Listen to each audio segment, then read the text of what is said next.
News पहुंचाएगा हर खबर आप तक। खबर शामिल करते हैं कराची से, जहां पे रात गए गोल्डन मार्केट इंक्रोचमेंट के नाम पर पिछले 2 माह से मुतासिर हुए स्टॉल होल्डर्स ने चेयरमैन नौजवान पार्टी फैजान हुसैन से मुलाकात की और अपने मसाइल से आगाह किया। अपनी दरख्वास्त लेके हम लोग मुतासिर हैं बोल्डर मार्केट के, प्लास्टिक मार्केट वाली गली के। हमें पिछले 2 माह से इंक्रोचमेंट के नाम पे परेशान किया जा रहा है। तो हम लोग फैजान भाई के पास हम अपनी आवाज़ बनने के लिए इनसे दरख्वास्त लेके आए कि हमारी आवाज़ बने। जिसके बाद चेयरमैन नौजवान पार्टी फैजान हुसैन ने मीडिया से गुफ्तगू करते हुए कहा कि मैं इन गरीबों की आवाज़ बनूंगा। अच्छा देखिए, ऐसा नहीं है कि सिर्फ गोल्डन मार्केट का, कराची के शहर में फेवरेटिज्म के ऊपर काम हो रहा है। अब एक प्लास्टिक वाली गली को ही सिर्फ टारगेट किया हुआ है। गोल्डन मार्केट के अंदर और भी तो ठेले पधार हैं, उनके ऊपर काम क्यों नहीं हो रहा। आप जेल से जैसे ही बाहर निकलेंगे, लेफ्ट की साइड पर चले जाए, वहाँ पे प्रीकास्ट की जो शॉप्स बनाई हुई है सूटकेस की, वो नज़र नहीं आ रही। एक गरीब आदमी जिसको आप ऑल्टरनेट कुछ नहीं दे सकते, अगर वो अपने बीवी बच्चों की रोजी के लिए, हक हलाल की रोजी के लिए धूप में खड़े होके, आप खड़े होके दिखाएं ना, आपको पता चलेगा। धूप में खड़े होके अगर वो मेहनत कर रहा है, मजदूरी कर रहा है, या तो आप एक काम करें ना, पॉइंट दें। और मैं ये कहता हूँ कि एसओपीज अगर आपने फॉलो करवानी है, सब जगह पे फॉलो करवाएं। फेवरेटिज्म के ऊपर ना चला जाए। अगर इनकी प्लास्टिक वाली बोतल वाली गली जो भी है, उसके अंदर से अगर इंक्रोचमेंट खत्म रिमूव की जा रही है, तो और भी शहर भर के अंदर इंक्रोचमेंट है, वहाँ से भी रिमूव करें। तो ये तासुब की तरफ ना लेके जाएं, फेवरेटिज्म की तरफ ना लेके जाएं, मेरिट के ऊपर इनका काम करें।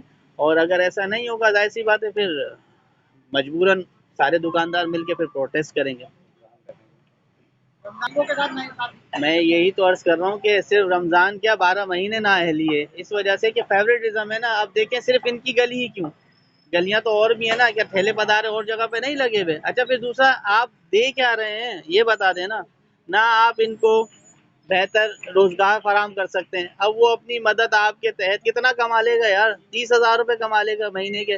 आप लोग को वो नज़र नहीं आ रहे जो इतने एकड़ों के हिसाब से कब्जे कर रहे हैं, शॉपिंग मॉल बना दिए 2 नंबर जगहों के ऊपर, वो नज़र नहीं आ रहे। अगर ठेले पधारे वाले अगर अब कुछ कर रहे हैं, मुझे बहुत सारी जगहों पे बोला जाता है कि आप ना ठेले पधारे हो, चिंची माफिया के लिए नहीं बोलते। मैं बोलता हूँ यार, 500,000 रुपये कमा लेगा, 30,000 रुपये महीने के कमा लेगा, आप उससे वो भी छीन रहे हो, फिर चोरी डकैती की तरफ हो जाएगा, अपने बच्चों को मारेगा थोड़ी। मजबूरी तौर पे कुछ ना कुछ गलत इकदाम उठाएगा। अगर हक हलाल की रोजी कर रहे हैं तो इनको स्पेस दें, डायरेक्शन दे के भाई ऐसे नहीं करें, ऐसे करें। ये थोड़ी है कि ठेला उठा के ले जाओ 15,000 का, फिर 5,000 रुपये लो, फिर छोड़ दो। गलत है ये तरीका। हम लोग देखें, रात को इस पहर 1 बजे के टाइम हमारा फैजान भाई के पास आने का मकसद ये, फैजान भाई इस टाइम पे नौजवानों की आवाज़ बन रहे हैं। हमारी मार्केट के अंदर तकरीबन 125-130 टी हैं, जिसमें 18 साल से लेके 65 साल तक के बुजुर्ग हमारे साथ काम कर रहे हैं। तो हमें या तो कहीं नौकरी भी नहीं मिल रही, ये हमें हमारा रोज़गार, रिज़्क़ हलाल हमारे बच्चों के लिए कमाने की इजाज़त दी जाए। मैं फैज़ान भाई से फिर यही कहूँगा कि हमारी आवाज़ बने, हम अपना हलाल की रोज़ी अपने बच्चों को कमाएँ, ना कि हम किसी गलत रास्ते की तरफ जाएँ। जी। इस वीडियो को लाइक करें, हमारे चैनल को सब्सक्राइब कर बेल आइकन जरूर प्रेस करें हमारी न्यू वीडियो सबसे पहले देखने के लिए।